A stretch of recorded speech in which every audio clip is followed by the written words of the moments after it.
The spectacular geology and northern Arctic location of Iceland makes it a popular destination for nature lovers who are looking for something out of the extraordinary.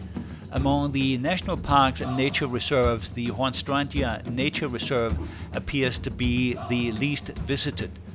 Its access is difficult due to its remote location in the extreme northwest, which is practically only accessible by boat.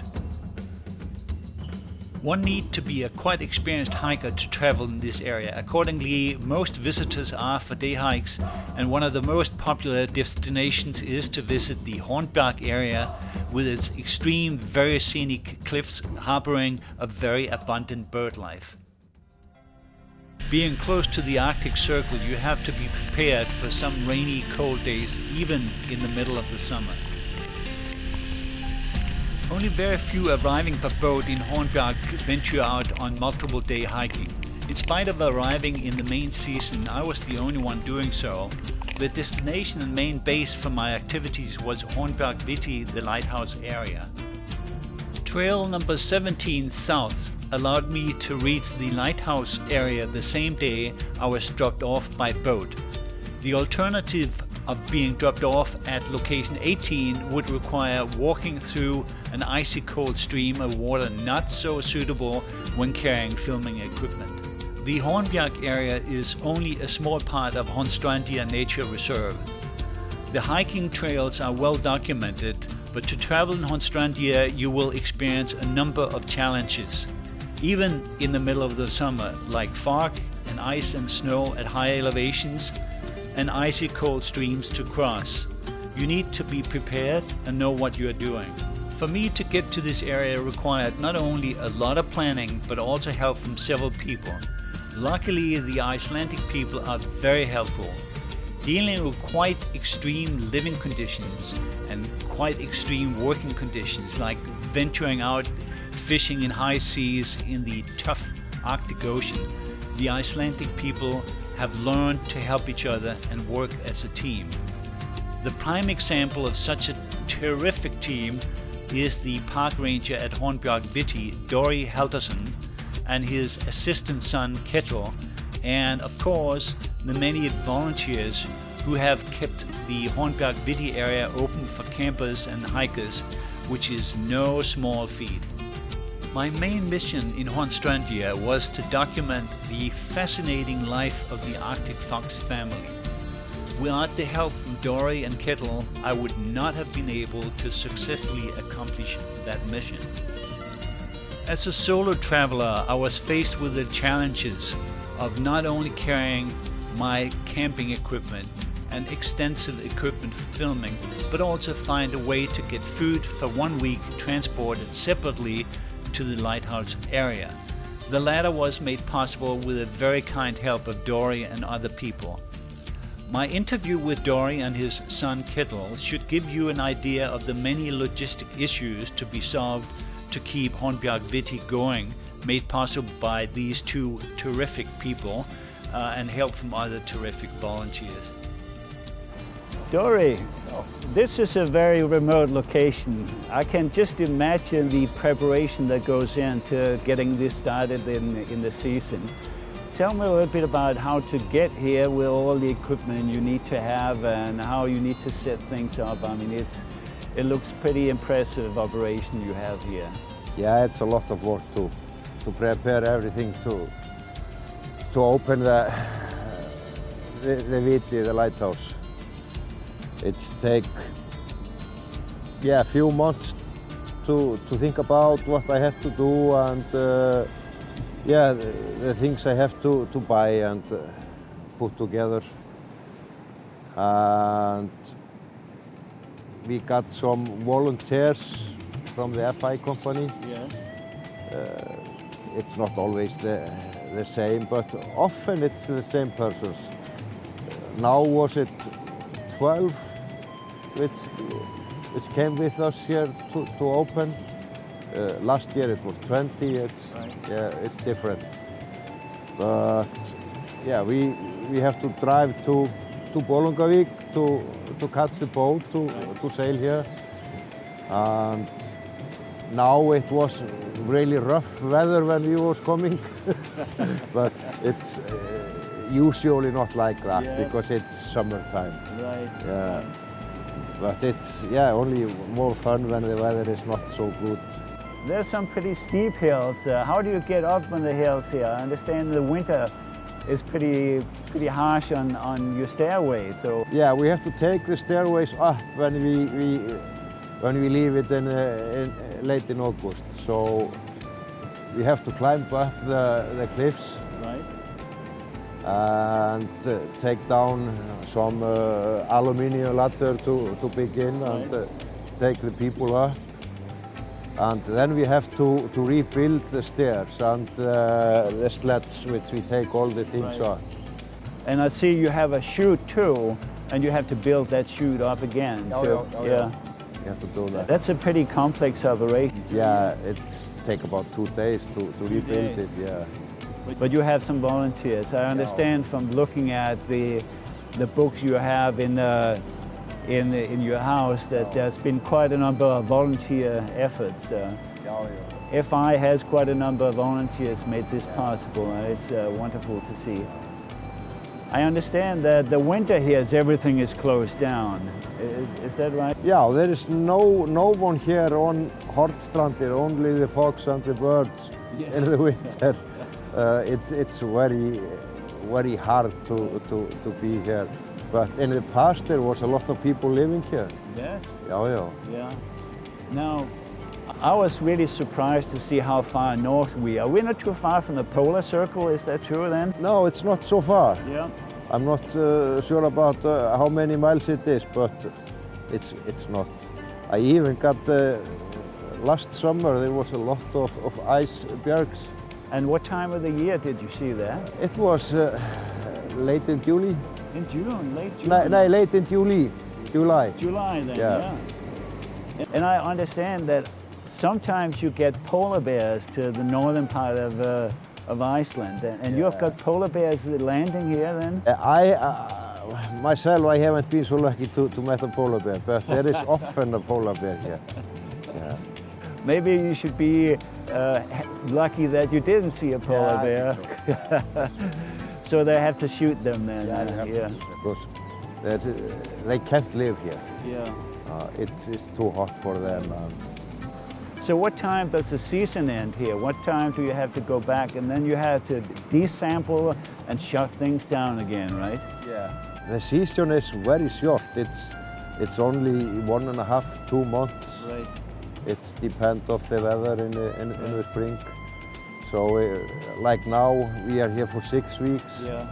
So we leave at the 10th or 12th of August. And then we have to take all down again. Right. But the lighthouse is operating in the winter time, right? The lighthouse is fully automatic, so we don't have to think about that. Well, that is a pretty unique place here, but I was surprised to see that being in such a remote areas, there's so many preparation that goes into. There's so many people we can thank for making this possible for somebody like me to come here, and I hope that people will make use of the opportunity to come here, because this is a really unique place, and this has been wonderful to get this information. Kjell, I understand you've been working with your dad for quite a while, and this is a big operation, so you have to help each other all the time. I understand that food is important, source of course, and it's the Icelandic fish is important, and you have to go out and catch quite a lot of torsk, codfish. Tell me how you do that. We just go out by this little rubber boat, and we have this like little motor on it, and we just go like right outside. Actually, it's not far, and then we just fish. It's very much fish here in the sea. So it's very abundant then. How long does it take to get enough fish there? How long do you need to be out? It really depends, but maybe like in half an hour, 1 hour. Wow. And how many carts could you catch in 1 hour then? Maybe 20, 30. Wow. And what kind of, are you using bait or you just regular hooks or what are you? We are just using these regular hooks. They have like this plastic around them in many colors, so they like look good in the water. Now this is a very isolated place, so how do you manage to actually get connected to the outside world here? We have like this little internet connection, and it's really bad, and sometimes it doesn't come. Like in fog, then it's no connection. And then we also can use our cell phones on like some spots. So you know beforehand somewhat who are coming and when are they coming and what boats they're coming with, and so you have to go out and help your dad to bring people in with that rubber boat, that inflatable. And yeah, is there some times where the sea is so rough that it's very difficult to get out with that? Yeah, sometimes it's like really difficult, and you could get under the rubber boat and get all wet. I understand you've been your dad helping your dad many other places run by FI. How does this place compare to the other FI places you've been? This is like much more like separated from the rest of the world, you know. It's like so few people come here, and yeah, it's just in middle of nowhere. Is there a different group of people you see than the other place? Yeah, it's much more Icelandic people that come here than on the other places. I see there's smaller groups coming here. You get a better chance to meet them and interact with them, huh? Yeah. Because they normally are here for 3 days, and then you can like interact with them and you know them a little bit better than on the other places. I understand that this lighthouse building is being used quite a bit of campus then. What's the history of it? Was it originally that way or was it just a lighthouse originally? It was just a lighthouse. It was built in 1931, and there was just like, yeah, a lighthouse man it was his home basically, this house. And after that, what happened then? Then it got like abandoned, just like they stopped using the house, but the lighthouse was still working for them. And then there came this man, his name is Ivar, the year 2005, and he built up the sleeping area and for campers here. So it was a commercial operation then, yeah, for a while. And what? I understand that didn't work, or he gave up, and what happened after that then?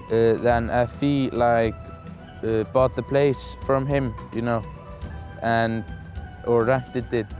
So now they are running the house. So the government is supporting it partly, right? Because FI or FE is having some arrangement with the government that they can use it then? Yeah, I think so. And how many people can it accommodate? What's the maximum number of people that you can have? The maximum number of people we can have staying inside the house is 50. And I understand they have cooking facilities, and you're doing quite a cooking for them sometimes, huh? Yeah. But mostly they prepare some of their own food, but they have the option to buy food from you, when you do some of the cooking yourself, right? Yeah, that's an option for many like groups of people. Right. And that's some of the caught fish you are preparing in different ways for dishes for the people and other things. And baked breads, I thought your dad is doing excellent baked breads. Yeah, he's actually a baker. This is a wonderful opportunity for people to come here, I must say. It's just spectacular surroundings, and it's just wonderful. I hope that it can continue to operate that way through FE, and that people have the opportunity to get to this place. It's not an easy place to get to, but it's worthwhile to get to.